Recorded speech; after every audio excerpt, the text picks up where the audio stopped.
Janubiy Koreyaga 5,5 ayolsiz bilan ketib bo'lmaydi deb turgan akalarimizga men живой пример mana olib kelib qo'yganman. Ukamizning ismlari Behruz. Qaysi universitetga kirdingiz? Seoul universitetining K-Culture yo'nalishiga qabul qilindik. Tabriklayman uka, yana bir bor. Bizni konsultatsiya firmani qayerdan ko'rib keldingiz? Shu do'stim maslahat bergandi, birga topshirdik.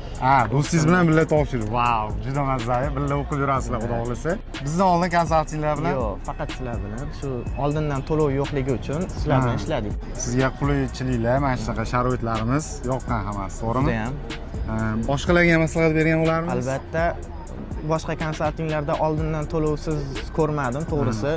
Ana ko'rib turibmiz, ayizlar bilan kelibsiz. Kuzatib o'rgani, opamizdan ham bitta nima deydi, hissiyotlarini ko'rib, mana zo'rg'a turibdilar, mana bilamiz o'g'ilni jo'natish o'zi bo'lmasa kerak. Opa, hissiyotlaringiz bir og'iz.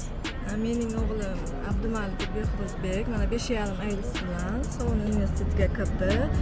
Konsultingga rahmat. Hech qanday oldindan to'lovlarsiz ekan. Rahmat konsulting. Arzimaydi opa. Agar bizni xizmatlar yoqqan bo'lsa, albatta biz juda ham xursandmiz.